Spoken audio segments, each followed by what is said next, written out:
Hey folks, Lindsay Huddleston here with Sports Psychology Solutions coming at you again. Today is not a Monday motivation.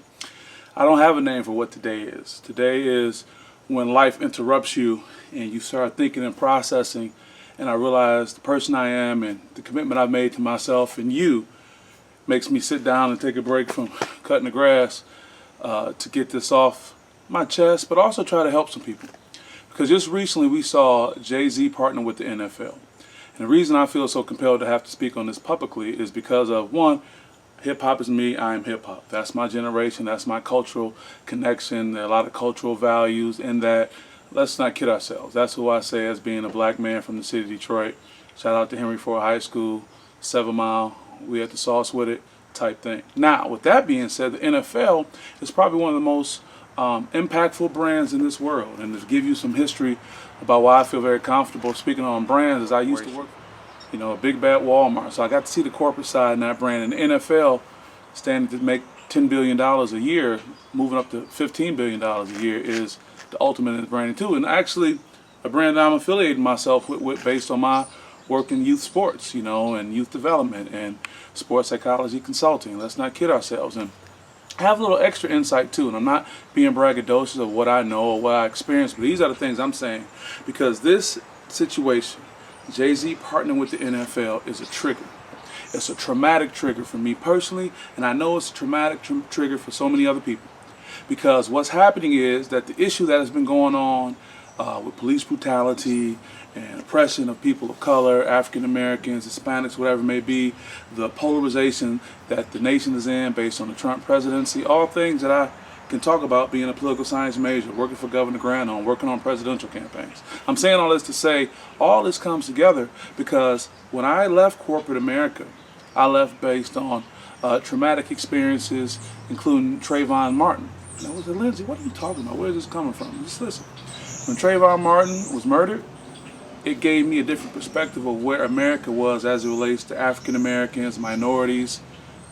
And this was my first kind of introduction as an adult, because I came up with my experiences as a young man, and based on how I was navigating my outlook, I was class president, senior class president, student council president, Detroit Citywide student council president, youth governor, state of Michigan, and having a great political experience working for great Governor Jennifer Granholm, who I still think very highly of, and being in the room with President Obama, President Clinton, et cetera, et cetera. My point being is, when Trayvon Martin was killed, and I felt bad for him as a young African American, just trying to go to the store and being, sympathetic to his experience. When I got feedback from culture, particularly through social media, of people not feeling bad for Trayvon Martin and calling him a thug, it just was like, whoa.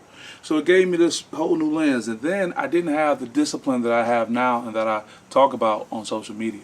I was pulled into what you call the rabbit hole, because I would get on social media and see these things. So I'm saying all this to say, that has been my trauma, and that kind of impacted me. So when you hear about someone like Colin Kaepernick stepping up, we hear about him and the impact he had, and let's be honest, the way he challenged the NFL.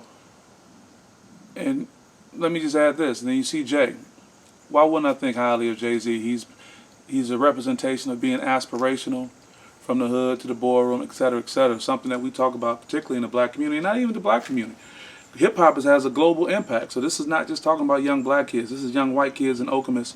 This is, Latino kids, Chinese kids, white male adults, whether they talk about it closetly or not. I know more white guys who listen to hip-hop.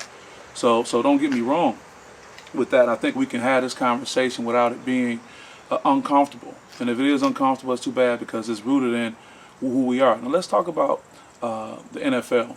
I'm not mad at Roger Goodell. Why can I have issue with Jay-Z but not be mad at Roger Goodell? Because I've seen their playbook, no pun intended. The Ross Initiative, Stephen A. Ross, excuse me, owner of the Miami Dolphins, started the Ross Initiative several years ago. I got paid by the Ross Initiative. I presented for them.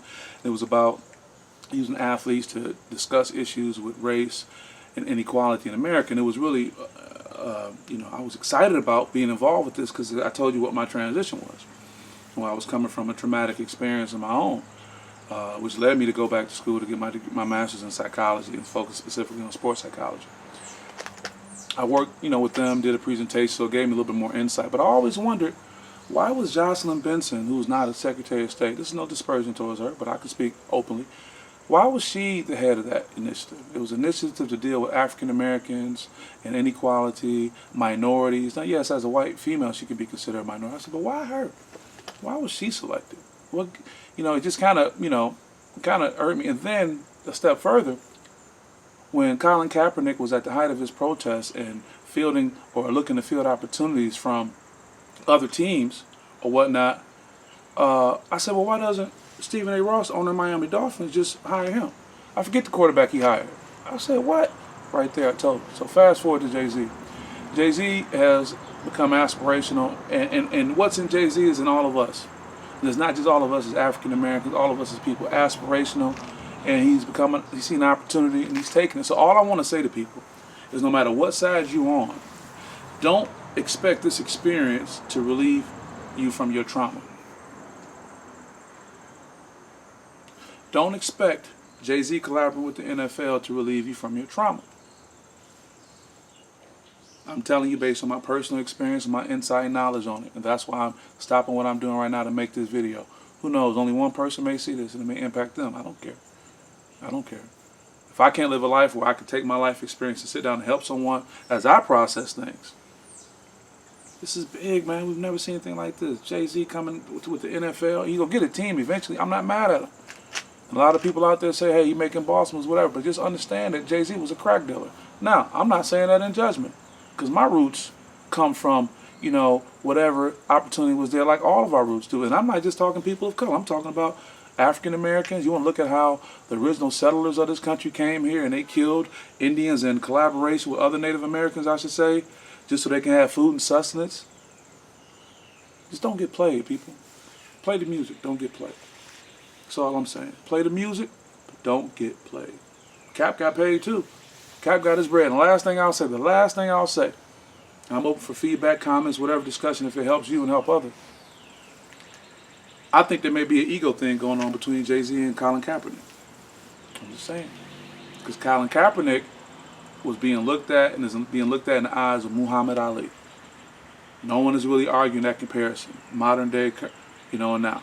And I was blessed to be able to meet Muhammad Ali a few times and read up on him and study him. I'm not taking anything away from people's experience.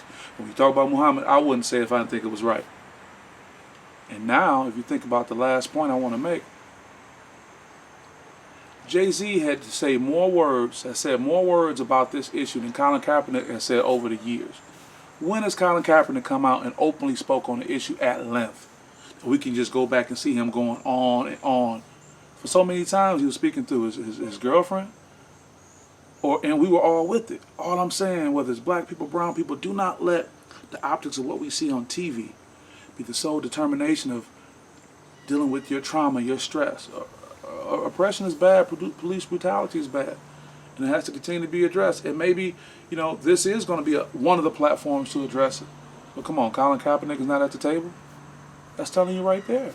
That's telling you right there, boss move or not. If Colin Kaepernick was not afforded the opportunity to be at the table and Jay-Z deflected, I'm not his boss, okay, well, that's telling you it was more of an opportunity.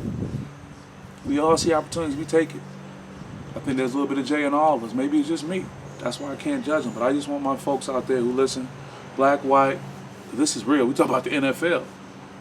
If you ask me, that brings my white brethren in, or trying to bridge the gap that seems to be stoked with fire by the current president. I say this as a person with a strong political background. I never want to make it about it. I just want people who are out here, just like I get up every day and I do my Monday motivation. I work with these young athletes or young people, or just young professionals, try to give them things to help me like I needed to help at that time. This is part of that. So with that, I want to thank you for taking time. I hope this message is a positive thing to someone. I want to just keep letting you know I got some other things in the works. Might well drop my art too. Got my book coming out, The SPS Edge, A Guide to Mental Toughness in Sports and Life. Finishing up the manuscript right now. Looking to do a lot of work with Michigan State football. Covering them with Jack Ebling, my guy. And listen, if I can't come on and just be honest about what's going on in my life and try to help other people, then what was the point of me going to college to get an education? Rich Paul rule or not. What was the point of me sacrificing when I had to sacrifice if I can't speak my truth? My truth ain't hurt nobody. It may hurt somebody's feelings. Well, then, I mean, either we didn't have a real relationship or we probably don't need to be dealing with each other in that way. So with that being said, I hope this helps. I'm not looking for confirmation on this, whether you comment on it, like it, thumbs up, whatever. My confirmation is knowing that I can say it and someone may look at it and it could be a blessing. So with that, peace. Talk to you guys soon. Got to get back to cutting this grass. Have a great day.